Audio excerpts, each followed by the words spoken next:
told you what hit. Yeah, cookie crumbs in the world, jet fuel send it best. Hey guys, welcome back to my channel. I promised y'all my next Create with me, I was gonna go and talk over it. As awkward as it feels, I'm here to please. For today's episode, we're gonna take a look at a painting method I chose. I went full traditional painter, only using the oil paint brush tool to give me the illusion of using real paint.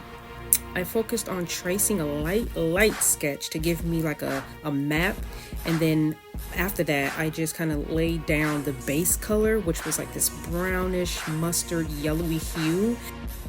I made sure that I honed in on blending as I go, so every spot that I worked on I stopped and I carefully blended it till it looked like it was melted together.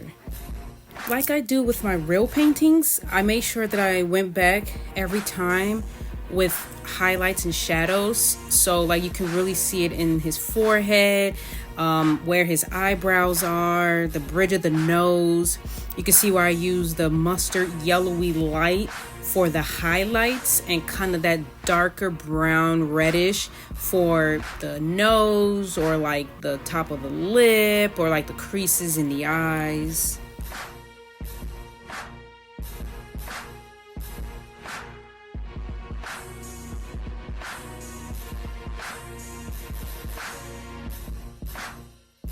Occasionally, you're gonna see me bounce between like the oil brush tool and the turpentine brush tool, because I love that wet effect that the turpentine brush gives. It's kind of like, again, giving that realistic look as if I'm actually painting this painting in real life. So you're gonna see that from time to time.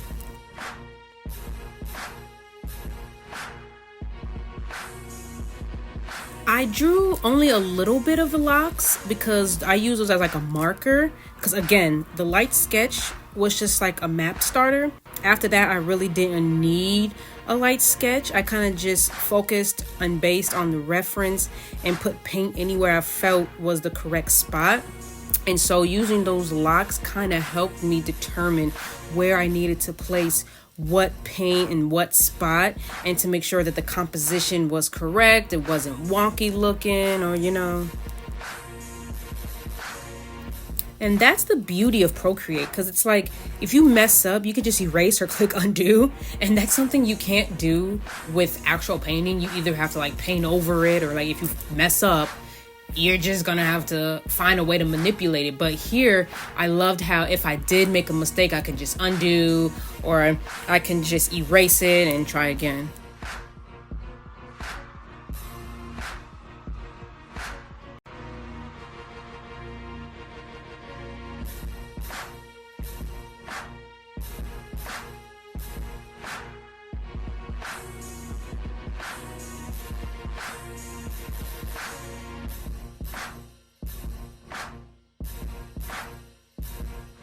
I bounced from like different spots of the painting, so I kind of was working on the lips here, and I focused on reds, browns, kind of mimicking his coat, but also keeping in mind that lips have many different tints of colors. You wouldn't believe it. So I try to make sure that I kept pinks, browns, reds, maybe a little bit of yellow, whatever.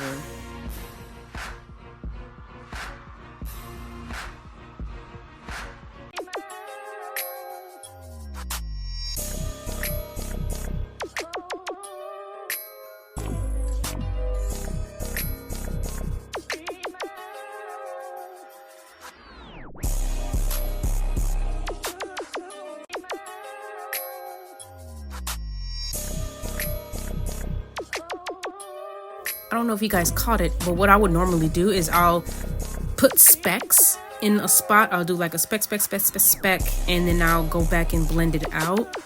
And how I did the specks, I would either use the turpentine brush, like I said before, or the oil paint brush. Do a little speck here, little pokes, little whatever, little dots, and then go back and blend the heck out of it to give it a nice smooth and melted look.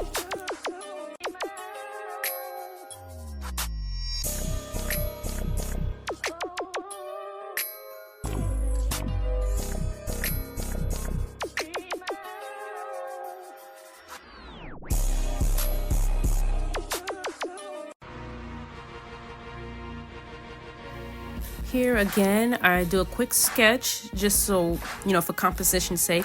I started to do the hands with the cup.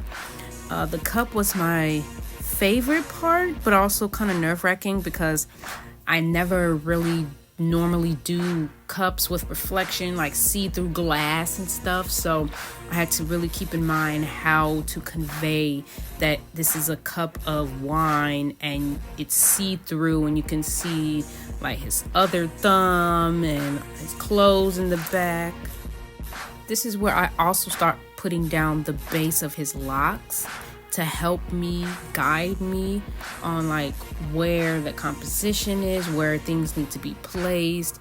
I try to keep in mind of his hair, and then I also threw in the eyes.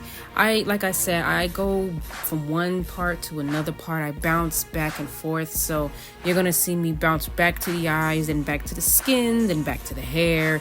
That's just how I operate. I then start to do a light sketch of the coat as well. It's like when I know I'm getting closer and closer to the finish line, I start to ahead of time draw out where everything else is, because I know I'm gonna get back to it later. You can see here I'm jumping back onto the locks because we're getting closer and closer to that stage.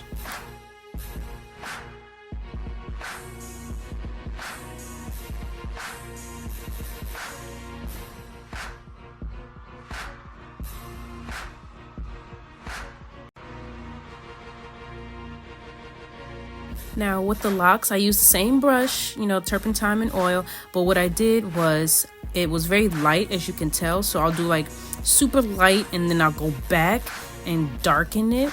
And then I also added his bleached tips. This is like the first base of it, because you can see that they're pretty dark, but they match that color, that mustardy yellow. But as you can see here, I went back and I topped it with a lighter yellow, because you want to focus on the low lights, the highlights, and then in the midst of it, I make sure that I blended it. I blend the locks within the dyed bleached part of the locks, and again, keeping in mind of the color. You can tell that some of the locks have highlights in them too. From the camera flashing, you can see the highlights. It's a little darker at the top and a little lighter in the front and a little darker in the back. So I'll put tiny little specks of like a whitish beige or like similar to that mustard yellow, and I will go and put that within the locks to kind of give off those highlight, low light effects in his hair. Now the fingers were hard. I played around a lot with the fingers. You're gonna see me go back and forth and fight with these fingers because I played a lot. Blending was my best friend. I had to blend like no other. You can tell I use a lot of peaches, pinks, reds, browns and reds, and just different things to give off, the effect of it's a finger. To mention, you see how I focus on that red wine with the cup, because again his coat is red and the drink was red. You can tell that I kind of mimic that super dark red from the wine, but then the reflection of his coat that's a little bit that you can see a tip of in there, and then the green that's coming off of his jacket too, you can see that in the reflection of the cup. So I was pretty proud about that. And then now you can see me jumping into the coat. Now the coat was pretty easy.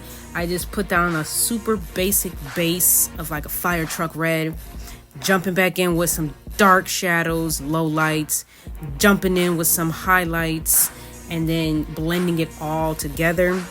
I go back and play with it because the locks have shadows too when they lay on the jacket. So I try to make sure that instead of using black, that's really harsh, I went and just used a darker red. So all in between the locks, the shadows, I use like a super darker red to give off that there is a shadow that's happening there.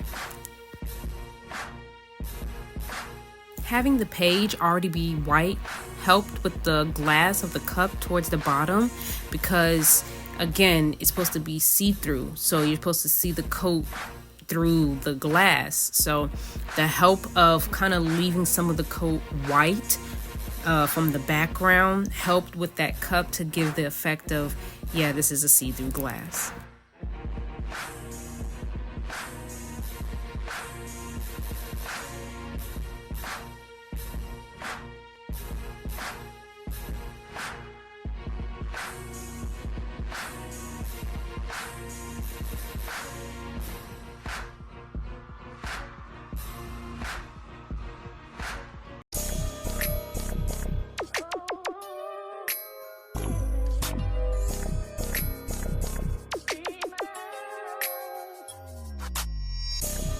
So now like the main base of the drawing is done. I'm just going back and adding more details, like to differentiate from the coat and his like hoodie.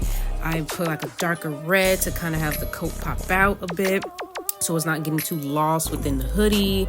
I'm just going back on some of the shadows in between the locks. I'm touching up some of the shadows within the coat. Again, some of the parts of the coat, like the little flat part, I made sure the buttons, I made sure to put those down. Again, just adding tinier details that weren't there before, just to give it more of a realistic picture. I hope you guys enjoyed this voiceover in this episode of Create With Me.